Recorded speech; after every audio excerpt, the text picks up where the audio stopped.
Welcome back, my fellow duplicants, to Oxygen Not Included. This is the Megabase Challenge, and in today's episode here, we're going to get the polymer presses up and running, and they're going to be liquid cooled by our little wheezewort cooling loop that we have over here on the right. A couple of things that we might try to do here to help this little wheezewort cooling loop out is to produce a little bit more hydrogen and then pump it into this space. You can see right there, that's only at 1,300 or 1,300 grams right there, and it's kind of low on the bottom. So there could be more hydrogen in this space, and it would also probably be beneficial to get some of that polluted oxygen out of there as well, just to kind of help this thing out. As we saw in the last episode here, actually right here at the very end, when we pumped some of that hot crude oil back into the system, we could see that it's then found its way back out into the hydrogen there, and the wheezeworts are in the process of cooling that down. So this is working in order to create some refined metals. However, we're going to want to also use this to cool down our things like the polymer presses here, because those are also going to produce quite a bit of heat.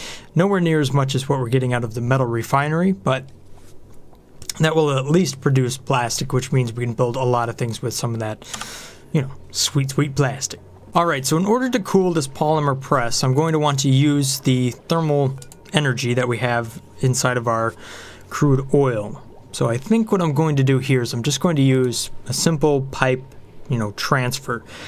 And for that, I'll use like a liquid shutoff valve. So this liquid shutoff valve will allow me to pump that liquid, or shall we say, I can pump the liquid into the space, and then once it reaches a temperature that's higher than whatever it is, I can then turn that liquid shutoff valve on, and then pump that liquid out, and then pump new cool liquid back in. So that's essentially, I think, the process that I'm going to use in order to cool down these little polymer presses. So the other thing I'll want to do is isolate this temperature-wise and also fill it with something like hydrogen or something of that has some conductivity in order to transfer that thermal energy between the liquid pipes and the gas that's in that space. So hydrogen's my best option here, and I do have some hydrogen available right here. I could just pump this. Rather than pumping it into the hydrogen generator, I can actually just re-enable it, via the wire, and use the power generation from above that, and then pump the excess hydrogen out down here. So in order to make this work, what I'm going to do is I'm just going to break this gas pipe right here, and then I'm going to use some ventilation, and I'll just pump this straight down here, so that way I can pump the hydrogen over here right down. So then I could flip kind of what we're using as far as the gas filter is concerned and just kind of like make that work. I nearly have all my research complete for this latest automation update. And with that in mind, the new probably preview for the next update is going to be rolling around here pretty soon. It's pretty awesome to see just how quickly they are rolling through these updates. So I've got some ideas of what's going to happen with this next upgrade, but I think I'll share that in another video. There's been some people that have been really looking into some information and pulling that out of the game to kind of get an idea of what blocks are in the game that we don't know of just yet. So that'll be pretty cool. We'll check that out here pretty soon. But for right now, you can see what I'm doing here. We got the little polymer press. These are going to be abyssalite tiles over here, and then we'll abyssalite in on this side. That'll enclose the space so we can cool it down.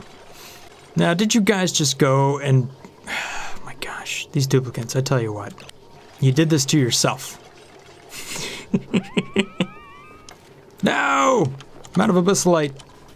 I swear, I just simply cannot dig up enough of this stuff, no matter what I do. I like that they changed the color for your digging, like whether things are accessible or not. That's pretty nice. That's a good change. What? Why are you guys sleeping over here? That doesn't make any sense. So one of the interesting things that happened at the end of the last video was that this seemed to almost be like it was really quite hot inside of this crude oil. This area was quite hot, and the rest of this was kind of cool. And that was only when there was a little bit of a vacuum up here at the top. Now, you guys started to talk about that a little bit as far as, what the comments was. And that was over here. So the drop temperature at the end was the very cold liquid vent exchanging thermal energy with the hot oil. And the surroundings need more cool thermal mass than the hot side uses. I mean, that was something. Here's what I didn't get, right? And here's the thing that almost looked like a bug to me. Was the fact that these plastic tiles have a huge amount of thermal conductivity. So why wasn't the temperature going from here to the stuff that was outside of it? Is that simply because there's too low of a mass? Or was that just kind of bugged out until this liquid got up to the highest point here and then it transferred almost over? It almost looked like it wasn't working because there was two tiles here. That's what I was observing. I don't know. We'll be able to see it again the next time it runs through, but it might be this liquid vent. I didn't think of that. That is iron ore. I don't know. We'll have to see. I kind of wonder what would happen if I just removed this outer layer of plastic tile to see how that would change things. Okay, so as far as liquid pipes and what I have to kind of go in here and cool down the polymer presses, I do have tungsten. Tungsten is incredibly thermally conductive, so that would be really good in order to transfer the energy that's inside of this liquid out into the gas around it. But I don't have a lot of that. I do have a fair amount of wolframite, which is probably good enough for what I'm trying to do. If I convert wolframite into tungsten, all it does is cost me energy. So I think that's what I'll do, and then I'll put tungsten inside here, because we're going to be high class. We're going to go all out. Alright, so let's watch this happen. This will be fun. So you can see we're pumping this out, 94 degrees Celsius right there. All sorts of crazy things are inside of this metal refinery over here. And as this is dripping back in, remember this is 94 degrees. Crude oil is increasing in temperature. Do we see the plastic tiles increasing over here? Gosh, that's all the way up to 30. I think you're on with something as far as the thermal mass is concerned. I mean, we've got this big thing of a gold amalgam down here with a mass of 400 kilograms.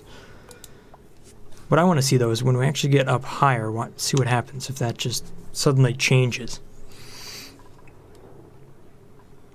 Okay, so there we go. We're now... You see how quickly that dropped down in temperature? How everything evened out once we went up to that top, once that top area filled in? I wonder if it is this liquid vent. It's 400 kilograms worth of iron ore. I don't know. That's kind of a weird one.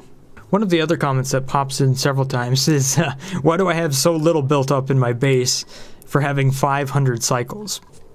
Well, the answer to that is I spend most of my time commenting on this video, and I'm really not at all worried about, however many cycles it takes me to do anything.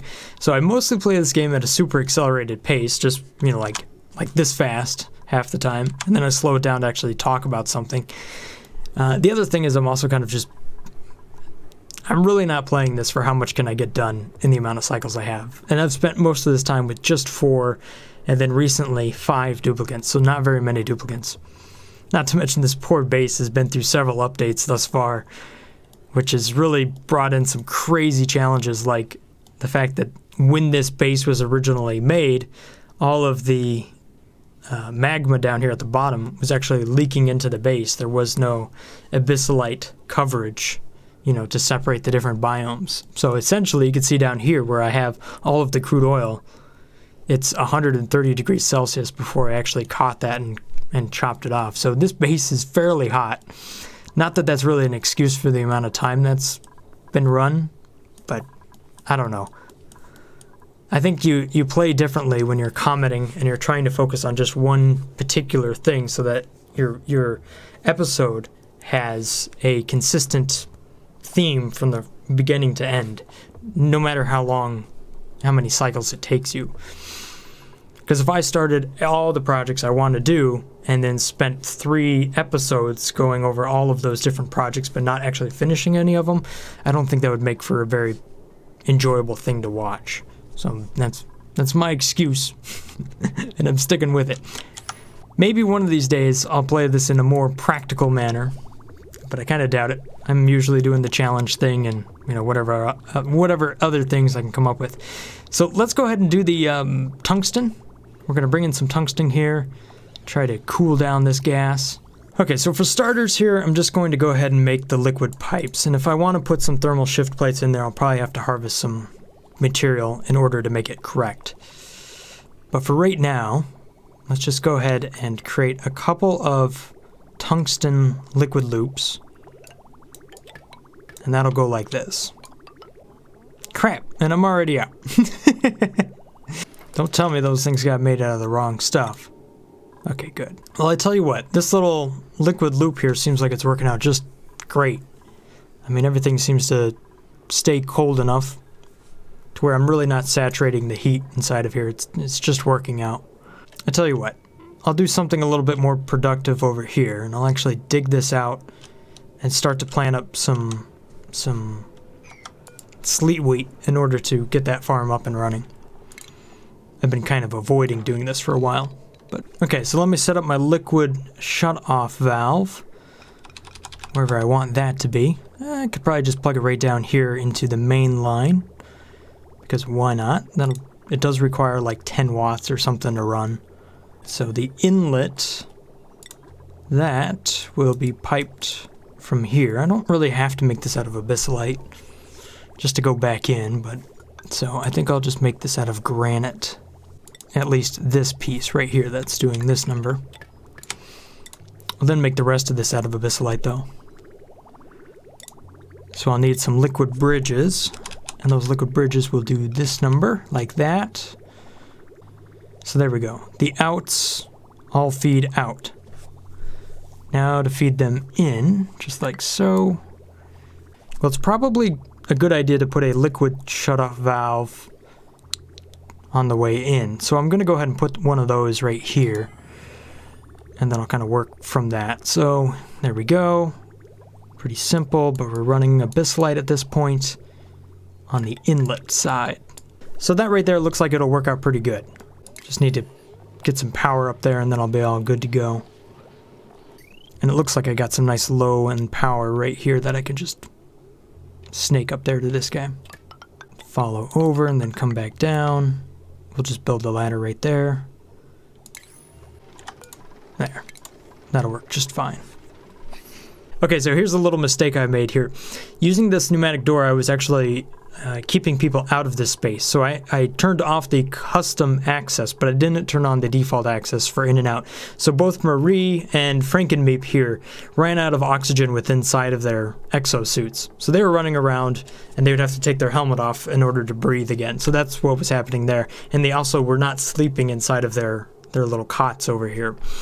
The reason I removed the custom access was because the exosuit dock was getting damaged and somebody else was assigned to repair it besides them. So that's what was going on there, in case you guys were noticing that, you know, in the background. Just kind of got to pay attention to the doors, and that's something I just forgot for a little while. But there we go. At least they're finally getting some sleep. I don't know about you guys though, but once I go on vacation, like it's Thanksgiving break here for me, I always feel super tired. Like I don't know what it is. Maybe it's because I'm finally coming down from like a super long work week or whatever. I've been working 55, 60-hour weeks for the last month or so. It's just been ridiculous. But luckily that's at least got the break for this weekend, even though I still feel crazy tired. One of the other things I did here to kind of optimize the travel time here a little bit, even though I'm still working on it, is I noticed that the duplicants were running up here, then they were going over, and then up the ladder, and then going over, just down, up and over. And so I kind of gave them some paths to run on top of the airflow tiles. Try to reduce the amount of ladders and stuff they have to go up. Get rid of some of this, you know, randomness I have going on in here. You know what's a fun idea? Let's go ahead and try to do this real quick. If I take this wheezewort, which likes to move gases from beneath it, you know, up and, you know, above it, kind of like what we're seeing here. If I put that over here, just like this, then that wheezewort should try to pump gas up. I might be able to get a little bit more oxygen out of this electrolyzer over here you know, as it's bouncing off of maximum pressure constantly right now. I think that'll be a nice thing to experiment with. It's also still going to go through the whole process of cooling the base, you know, as much as it can. And I'm also going to do the same thing on the other side. Even though I have wheezeworts up here that are desperately trying to cool this down, the thimble reeds are simply getting too hot. So that also means I have a problem with polluted water. Again. Which I should just purify back into clean water at some point. So what we should see here is that this wheezewort is trying to pull some of this gas and push it upward. So it's got a little bit higher pressure above it than it does down below it. So therefore I should be able to get more out of this electrolyzer. We'll see. Ultimately I want to make more hydrogen. That's the real point of doing this to begin with. Okay, so you can see just how quickly the hydrogen is building up in this space here. Beforehand, even though I didn't really show you beforehand, it was not moving very quickly at all. So 400 and something, once it gets above 500, this pump will turn on for a little while, and that'll pump some more hydrogen down here. And as we can see, there's a fair amount of hydrogen in this space. Even though it isn't massive, it's definitely going up. Matter of fact, this whole thing is hydrogen now. Okay, so now I need to put some thermal sensors inside of here so that I can cool this liquid down. Now I already know that it's going to be coming in with a relatively low temperature, 24 degrees Celsius. What I want to do is avoid it going above something like 70 degrees Celsius or so. That way this plastic doesn't ever melt. So you can see here this is at 76.9 degrees Celsius, and at that point my plastic will melt, turn into another useful material, which is the naphtha right there, but I don't really want that unless I absolutely want that. So I just need to keep it cool. So let's say if it's above 60 degrees Celsius, then I circulate in some new fluid. So I'll make this out of tungsten. And I think I'll just go... Well, I gotta find a spot that works. Right there is going to be one spot. There's another one. For now, I'll just start with just the two. And I can add a bunch of OR gates if I want to. Okay, so for my gates here, all I need right now is just a simple OR gate. And I can position it just like so. So it'll be like that. So there's the automation wire that goes up to there. Here's another one feeding over to that. And then the output signal will just run right down this side over here. So that'll turn that valve on, and the other one will also turn on as well, so that the whole loop just opens up and starts running. Look at this poor oil. It doesn't know where to go. It's just like all over the place. This is out over here, guys. Right here. Okay, so obviously what I'm doing here is not working. The liquid is just simply too confused. Why isn't this even flowing out? That should be on. Why is this not on? Come on. Oh. How many overlays do you need here? Why is this not flowing out? In, out. Makes a lot of sense to me. Great. Now I've got liquid stuck in pipes over here. Arrgh, sometimes this game just ticks me off. See? That liquid can flow just fine. Why can't I clear this one? See? It's flowing through, just like I planned it to. Alright, whatever. That seems like a highly unnecessary thing I had to do right there in order to make this liquid less confused, but whatever. There we have it. It's less confused now, and the temperature inside of here is actually representative of, you know, something pretty close to the oil that's coming into this space. So it's right around 37 degrees Celsius right there. So if it goes above 50, this loop will open up, and we'll cycle through some new, nice, cool oil. And it looks like this oil is staying down in temperature, so that's good too. Alright, nearly there. Just need a couple more doors like this. And then a few more tiles to finish it off, like so, and then this will all be ready to go. The last thing I need, though, is a clock sensor, in order to open up these doors. So I'll build one of these, not out of tungsten. Don't do that to me. Build one of these out of iron. And then I'm just going to run an automation signal to all of these doors. So that'll be closed pretty much the entire day, except for the last, oh, I don't know, 1%. All right, a little hydro sensor right down here. This will turn the pump on and off once there's enough liquid down there. And it also needs power, of course. All right, this is looking a bit like madness here, but here we go. The petroleum is now feeding the polymer presses. These polymer presses are producing a little bit of plastic.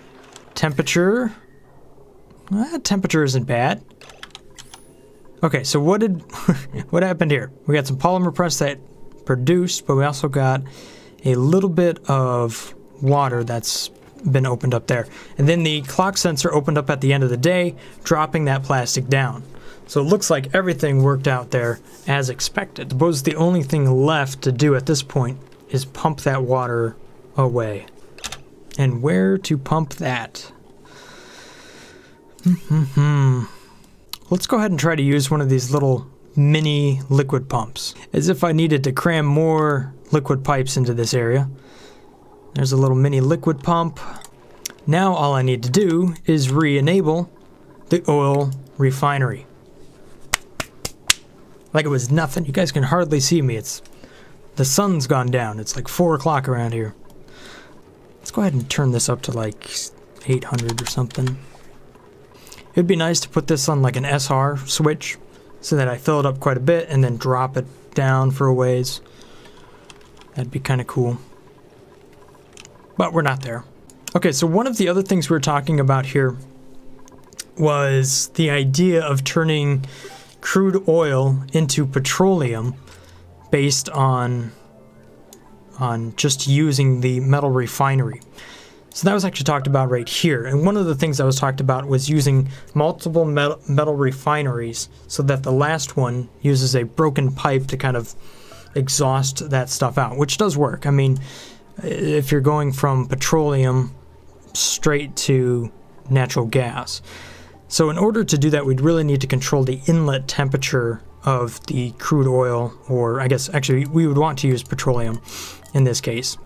So the inlet temperature of that petroleum, so we could use something that was quite a bit more efficient using one of those liquid tepidizers right there in order to bring it up to a set temperature and then run it through a series of loops. The trick though would be in cooling that metal refinery once we've exhausted, you know, that natural gas into an area. So I think to do that we'd need a fairly dense area of natural gas, or a high mass of that, so that once we enter some more natural gas in there, it evens out with the rest of the temperature gas that's around it, so that it's still less than the melting temperature of the metal refinery, so that we don't damage it. I think that might be one of these experimental things that we try to build here in the future, but for right now, not worried about it too much. Crap! I was talking this whole time. Who died? And how did you start? What? Ah, man. See, here's the thing. Sorry, Marie. I was talking too much, and you died. Okay. Well, that stinks. What's up with this gas? Why do I keep getting the wrong gas inside of here? Like, there shouldn't be any other gas around. Here, let's do this number so that only oxygen could get into this area. We'll just kind of close it off. Yeah, that'll reduce the efficiency of this electrolyzer over here, but, well, that's a bummer. Let's go ahead and re-enable the printing pod here. Where do we bury our dead? Oh, we've only had one person, Travaldo, who's died, you know, since the beginning, so it's been a little while since we've had a death inside of this game. That's okay. We got space above the toilet here to bury him. So we'll just put that over there. Sorry, Marie. Level 26 runner. Gosh, you had some pretty good stats, too. Look at that. Plus 260 run speed. I guess that's another good reason to maybe use the exosuits on both sides so that you're always in one exosuit or another. But the problem here was that exosuit was actually broken. And my focus was down here this entire time. I didn't even see what else was going on. Alright, so we have the oil refinery. It's been up and running for a good amount of time here. Let's go ahead and set this to 700 kilograms pump a little bit of that oil out. And we'll see how these polymer presses do. Look at that. They're going to make a lot of plastic here. This will be great. Let's take a look at the temperature overlay. We can see just how much polymer we're getting out of this. Well, seems like we have a power problem down here, which I would expect, considering this thing is constantly running. This poor coal generator cannot keep up with it. Stop making more! Just stop! There you go. Okay, so here's what I can do. I have a lot of polluted water, and I'm going to pump that down here into my fertilizer maker, so therefore I can run my gas generator, which I wasn't able to do earlier, simply because of all the craziness that was going on here. I wasn't expecting to go this far in this episode today, but gosh, that's going to be a humongous run to get that polluted water all the way down there. Alright, so let's see what's going on here as far as the temperature is concerned. These polymer presses have been running now. Looks like we're up to 74 degrees Celsius up here. And part of the problem here is that this liquid shutoff is just open. So this, I don't think the liquid is working. You can see it's just not sitting inside of there long enough to transfer that thermal energy. Okay, so when I let that cycle out, you can see it's gotten quite a bit hotter. And then if I turn the stuff back to above, I'm going to bring in some more cool crude oil. The thing about this crude oil is that it doesn't have a high thermal conductivity as far as the liquid is concerned, so I don't know if it's going to work. The one thing I am seeing, though, is that there's just a lot of heat being produced by these polymer presses. And my brain is in full vacation mode, and it is not thinking of a way to circulate this pipe or whatever well enough to actually work. So let's see here. What I really need to do is I just need to control. I need to meter the output. I don't need to just have it constantly on or off. I just need it to run and run at a rate that's controlled. So therefore I get a controlled amount of cooling. That's what I really need. Just trying to flick too many things on and off. Okay, so put a liquid valve down here, and that will allow me to control this a lot better. Looks like we're ready for another duplicate. Harold! Hey, what's up, man? Welcome to the base. So if I throttle this back down to, let's say, 2,000 grams a second, let's see how that works. What that should do is it's going to keep moving that liquid through this pipe a little bit, but it should remain there for long enough in order to actually leave with a little bit higher temperature. We can see that the outlet temperatures that I'm seeing are 24 to 29 degrees Celsius. The inlet temperature is 22, so it's really probably only needs to be like 1,000 grams a second. Let's see how that does. If I could type it correctly. Come on. Come on, Brothgar. Alright. There we go. See, that's working. So the temperature is now down to 60-something degrees Celsius up here at the top, even though this... now the polymer press isn't running, so... How's this fertilizer maker running if the liquid isn't getting there? What's going on? I don't even know anymore. Look at how slow Harold is compared to everybody else. This poor guy. And this is at 3x speed. Gosh, look at that single speed. This is the slowest guy on the planet. What are his stats? Athletics, -5. So he's normal as compared to everybody else who's just been around for so long that they just power through everything. There's another reason why my cycles are as high as they are. Running your duplicates around inside of exosuits it's a good way to slow them down. Okay, so here we go. Now the fertilizer synthesizers are running, and they are running full bore now, because all of that polluted water is finding its way down here, which means this natural gas generator is going to start to run quite a bit. That's going to produce quite a bit of power, which will then feed my polymer presses, and we'll actually be able to see if this is going to work out or not. The amount of plastic I have is 2,424 kilograms. So we can re-enable all of this stuff just to see what happens. Alright, so here we go. We're starting to make more and more plastic now out of these polymer presses. We should see that we still have enough power to run all of this, hopefully. Maybe not. I don't know. Suddenly we added all of these on top of everything else. And from the looks of it, that's not enough. So I really need another natural gas generator.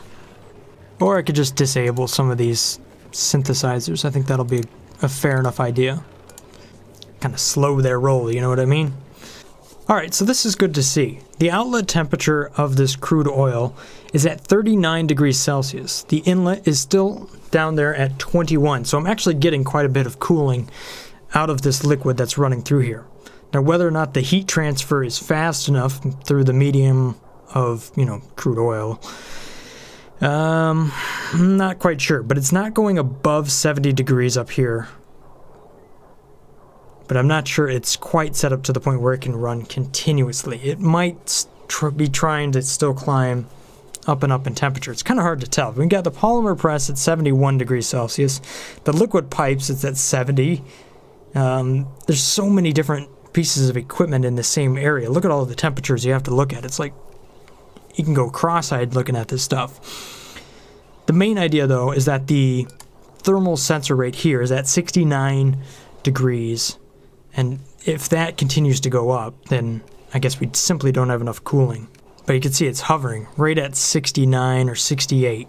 Okay, so one of the things I could do here is I could simply have a NOT gate and run that to a couple of these polymer presses. So if the temperature got too high, I just turn that polymer press off until the temperature got low again.